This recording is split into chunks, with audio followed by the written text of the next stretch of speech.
with us today. Garren Lofgreen is a designer, brand designer, has a lot of experience. We'll talk a little bit more about that today, but I'm going to give a quick bio. We'll jump through some of the recent updates in the law, and then we get to hear Garren's expertise. So I'm really excited. Garren, like I, was born and raised in Arizona. He spent his life in design and branding. He's been captivated always by storytelling and the visual part of the storytelling, and has been blessed to be able to make a career of it. Outside of helping brands tell stories, he's been working on his own life story. To this point, it's full of family, friends, and a few hobbies, including running marathons. That's a big hobby, by the way. It's not a small hobby.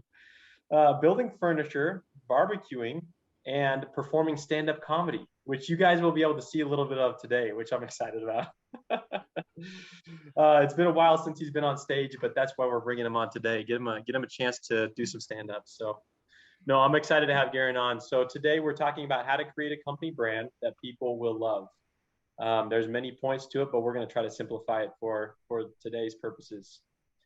Here's our contact information. Garren's email is listed there, as well as his phone number, and then you'll see our counsel legal firm, our intake email for people that have questions, and our phone number.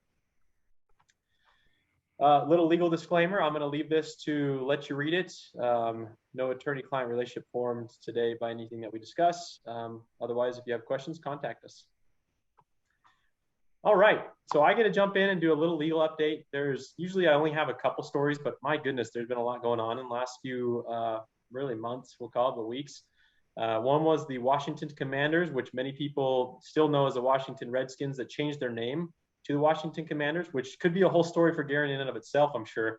A whole brand redesign story. But what we heard recently is their owner, Dan Snyder, it hasn't been proven, so we're just going to say alleged, that he was potentially taking ticket sales and reducing them for NFL games to then not have to share the pooled money that comes from those with other NFL owners.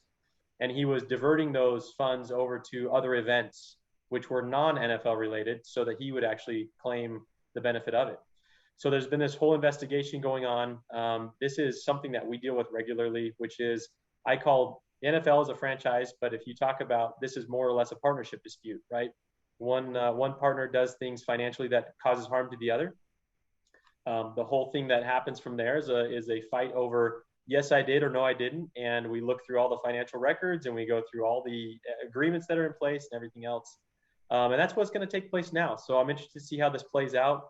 Ultimately, a franchise, there's the ultimate punishment, which is being obviously excluded from the franchise and not being able to own the football team anymore. The Twitter hostile takeover by Elon Musk. If everybody's heard about this, he's made an offer to buy out all the shares at a higher than purchase price, higher than list price, I should say. Or in reverse, he's threatened to sell his majority. He has more than 9% of the shares in Twitter. He's threatened to sell his shares. So it basically is a force to either move forward, hey, you take this offer, or I'm leaving, and it's going to drop everybody's share prices. There are a lot of back-end things going on. This is not the first time somebody's tried what's called a hostile takeover. We'll see if it works. It's kind of an interesting play and an interesting move. A $450,000 birthday cake gone wrong. This was a company, the employee, this is not in the state of Arizona, but the employee had told them, hey, I suffer from severe anxiety. Social situations are really difficult for me. They said, hey, we're going to throw you a birthday party. He said, absolutely not. It would put me over the top. I can't do it. Here's my doctor's note. Went through the whole process. Well, they said, we don't care. We're going to throw you this birthday party anyway. So they ended up doing it, and it caused them to be sued. And that's where this ultimate jury award was $450,000 to this individual. And finally, Theranos Sunny Balwani's trial is going on. This is the part 2 to the Theranos trials. Elizabeth Holmes obviously already had her trial, and now we're dealing with the CEO. This is very interesting, all the things that are playing out there. We'll be actually writing some blogs on this, so I'll forego a lot of the details, but there are a lot of interesting partnership and employment-related disputes going on. Now, for the purpose we're here today, I'm excited. How to create a company brand that people will love. We wanted to start with a couple of common questions to kind of kick it off. So Garren, I'm just going to go ahead and jump into this, ask you the first question. Well, I should actually say this too. Garren not only is somebody that I've seen and seen his work from a far away level, but I've used him myself. I've been really impressed. One of the things that we'll go through as we go through these slides and questions today is his personable approach and what that means and why it's important when creating a brand. But building a company brand seems overwhelming, right? Where should I start? What do you think, Garren? Yeah, I love these questions, and we'll go deeper into some of these things as we go through the rest of the presentation today. But absolutely, jumping right into this, where should you start? From the very beginning, right? Determine what your company is, what you stand for, what you want to represent, and then it all kind of wheel spokes out from there. Well, it's hard because a lot of times when you start a business, right, and you're no different, you have your own, I've got my own. A lot of times you're just saying, hey, how can I create, how do I see what a need is out there and how do I fill that need and then drive in the revenue, right? You're actually taking it, you have to take one step back to say, who am I, right? That's really the question. Right, absolutely. Yeah. And I was thinking a lot about branding. I mean, I'm always thinking a lot about branding, but I was thinking about my personal brand today. I knew that we were going to have this presentation. I was going to get on this call and people might see my face. So I thought, oh, I better put some extra product in my hair. Not something I normally do. Normally it's wake up, just go. I thought, no, I'm going to put some hair gel in there so I look nice. Totally off brand for me. And now all day I can't stop thinking about it. Like, is there too much? Is it too stiff? What's going on here? And I feel uncomfortable with my own personal brand. And that's the way that people experience brands, that they might not know that something is off, but they can feel when something isn't branded correctly. Yeah, wow. That feeling, it's a hard thing to identify if you don't have the skill set. So I appreciate there's the stand-up comedy. I love it. Good. As a startup company, how much time and money should I spend on my company brand? All of it. No, I say that in jest, but there is some truth there, right? That you really need to make sure as a startup that your efforts are put in the right place. Now, if money, if resources, that can be tough on a small growing business. There are ways to work within budgets to still establish a great brand. No, that's good. There is, to your point, all of it is kind of a joke, but not at the same time because it really is the core of who a company is or who an individual is and what you're portraying. One thing that I've appreciated in our experience together was as you go through this process of self-identification, we'll call it branding, you actually start to focus on. You don't need a lot of different people or leads. You're really focusing on a very specific group, right? You're focusing on a very specific identifiable section. And it helps you when you're trying to get to that next level of if you're going to do marketing or even if you're going to hire people, what type of person am I trying to hire that's going to fit the brand that we have? It is huge, and I've gone through both of them, both sides of this where we didn't have everything nailed down like I wanted to, and you can see it as we start to hire. You don't know which person you're identifying and how you're identifying them, and then also on the back end for clients, it really is important. Okay, if my company is mostly referral based, do I still need to put a lot of effort into my company brand? This is a great question and something that I think about with my own company, my own agency, because so much of my work is referral. But the more I think about it, the more you realize that this marketing funnel, right? We all hear about this marketing funnel. More people go in, you get the right people coming out the bottom. When they come out the bottom, what they see is important. It doesn't matter how they're getting into that funnel. It's the experience they have once they get there. So all of those touch points, whether it's your email, whether it's through a conversation you have with them face to face, all of this is your brand. And the right effort needs to be put into it so that you don't start losing those referrals, right? Once they see you and the brand. Absolutely. Who do I go to when I need help with brand design? Softball. Right. I'll take the high road here and say there are two basic ideas when you need help with design. You can hire somebody in-house, which means a full or part-time employee, where they're on the payroll and they're handling all of your design needs. The other option would be to hire an agency or a design firm that you would then outsource a lot of that design to, and they work really closely with you as a partner. I've worked in both capacities, in-house for a huge company, and I've worked with other agencies, and now starting my own agency. And I I've loved both. I can't say I want to go back to working in-house because running my own business has just been so wonderful and fulfilling. But those are kind of the two basic places you can go to find help with design.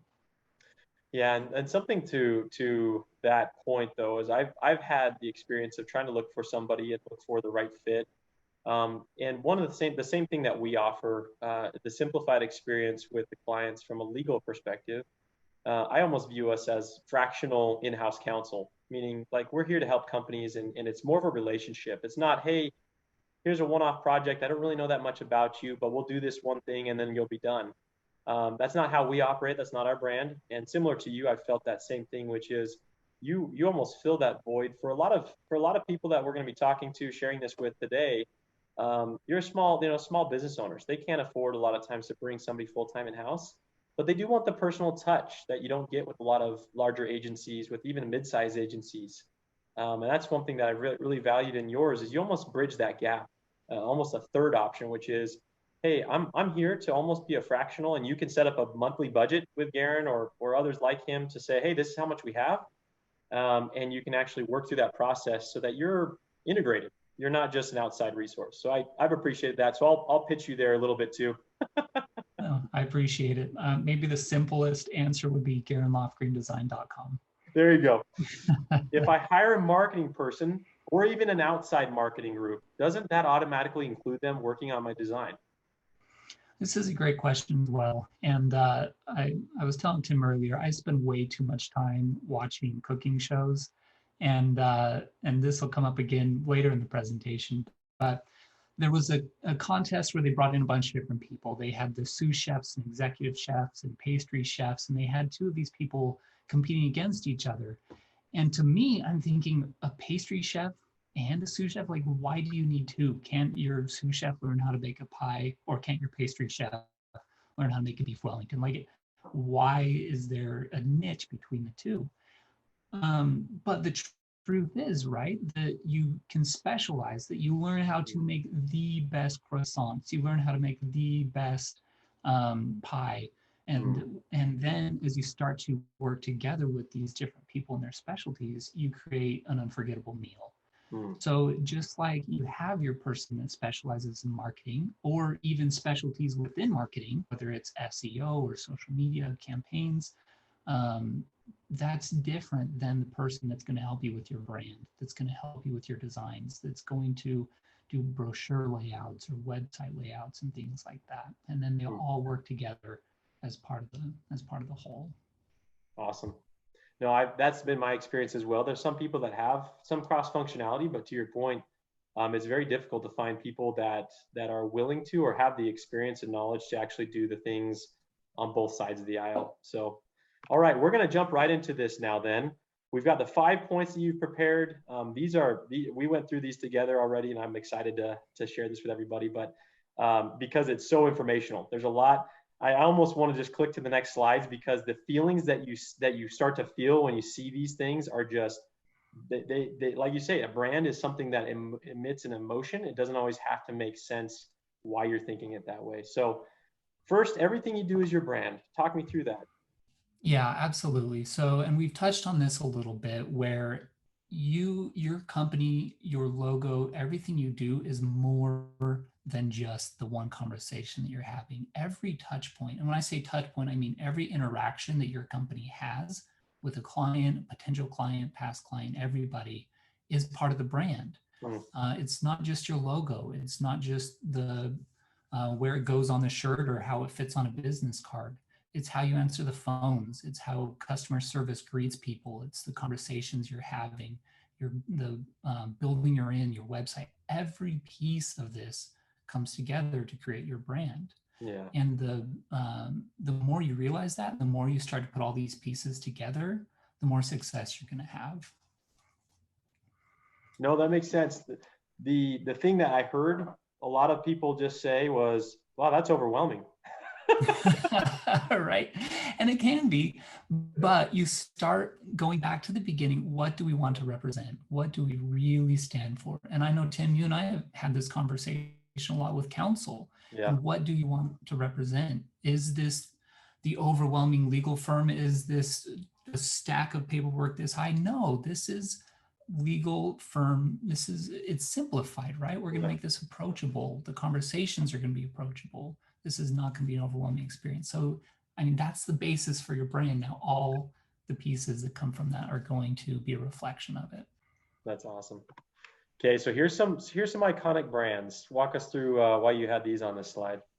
Yeah, so immediately you know what three companies these represent, right? You don't need the name, you don't need any other information, just the one color logo, you know who they are.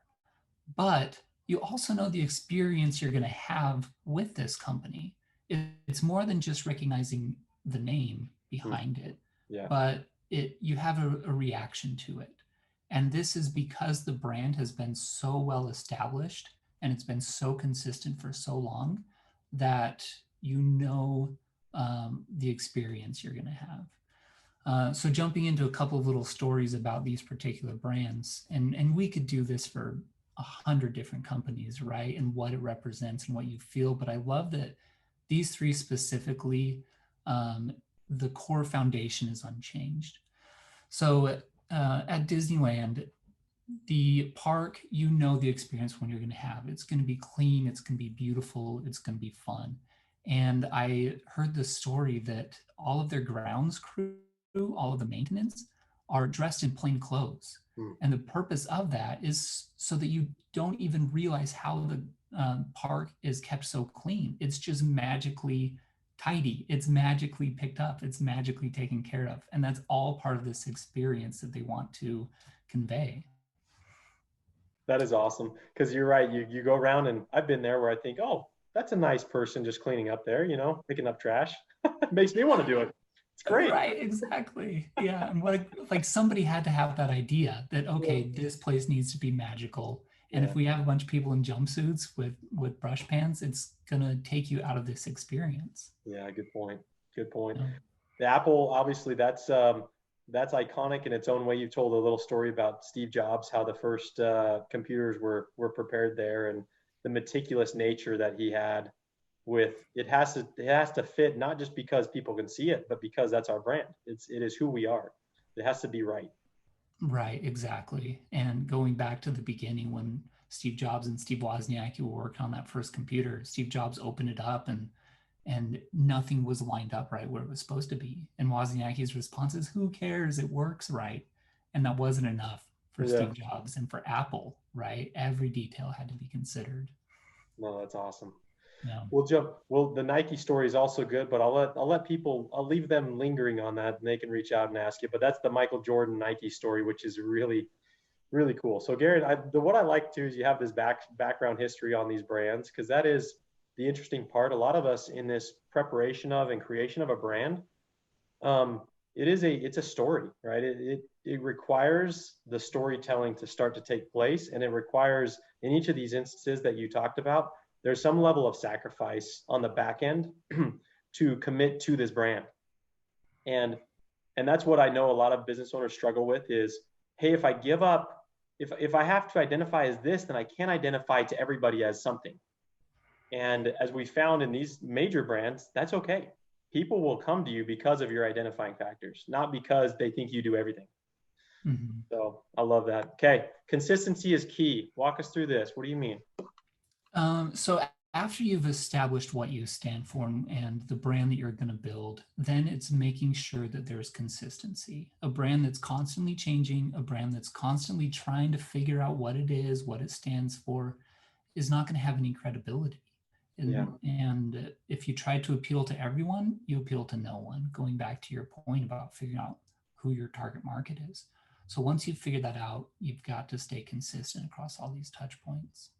One thing that Garren helped me with that I thought it actually blew my mind. I've been doing business for a long time. I read a lot of books, even marketing. I read a lot just to educate myself. He introduced a brand guide to me and what that is. And I thought, I've never heard or thought of this, right? And it is, in essence, does exactly what you're saying. Once you've identified who you are, it puts in place, it's a literal guide. It's your Bible for guide on your business. What it is that you're trying to present, what you represent, what color schemes are acceptable for marketing, what words are going to be used. I mean, it goes to, and it's not long. It's only about, it can be exponentially long, I'm sure, but 20 pages or less. So it's not something that's difficult. But I was shocked that that is really a core piece, and that's something that you help people with. Is consistency means you have it written down and you can refer to it. Not just you. Every person that comes in after you can look at it and say, okay, if I'm creating a marketing tool here, what color schemes am I allowed to use? What type of logo? Well, if it's Shamrock month and I want to use green, can we do that? I don't know. All those things that I thought, wow, that's so cool to have that consistency nailed in place. So let's talk about one of these companies that you've enjoyed with their consistency. For sure. I mean, we could do a whole hour on just the style guide and what it represents and how to use it moving forward, but this is a great example of it. And to your point about how they could be exponentially big, I worked on the City of Phoenix style guide years ago, and my part was, this big, but it was hundreds of pages by the time this was done. What kind of hats they wear, what the shirts, the cars, and the whole thing. So I would love to see Southwest's style guide. And I'm sure that it is the same principles reinforced over and over again. Our primary color is blue. Every touch point, we want to reinforce this. And they do, from the ticket to the app to the website to boarding. Every part of the journey is branded. And not just the color scheme, not just the graphics, but even the way they write their copy, even the words they use is on brand for them. Their brand is fun, it's friendly, it's affordable. And you start to look at the copy that they've written. I'm a sucker for puns. I just love a good double meaning, a good pun. I love it. So when I was on a plane, I saw the snack cart being raised and it says the snacks are on me, and I lost it. I love it because literally the snacks are on that cart, but also it reinforces this idea that they're free, that it's affordable.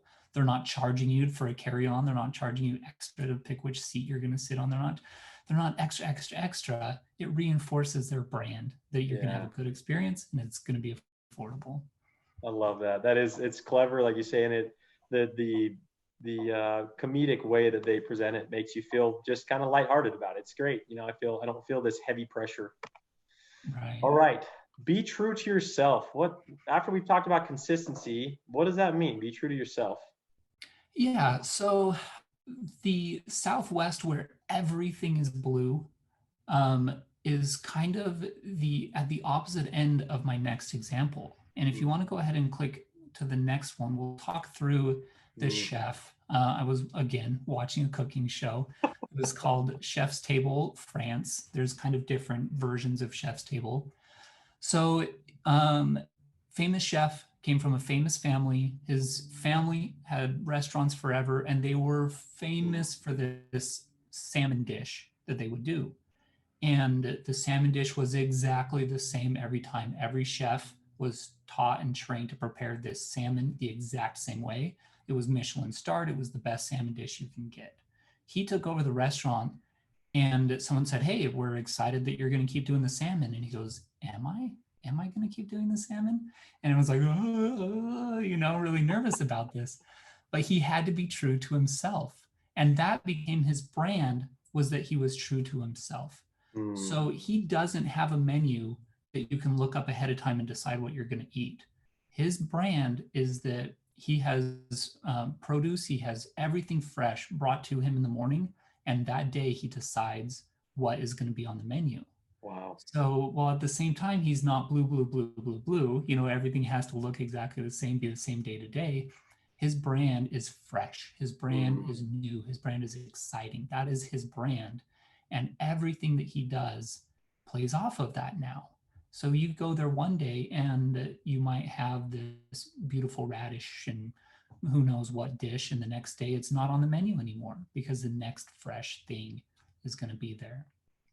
it creates, like you say, and it identifies with people. I mean, some people will say, I need to know what's going to be on my plate, so I'm not going to go there, and that's fine. Again, it's to that he's identified what is true to him. That's great. I do like that. That would be that in my mind. That's extremely stressful to the creativeness of that would probably stress me out a little bit too much. But that some people really find passion in that creativity. So that's cool.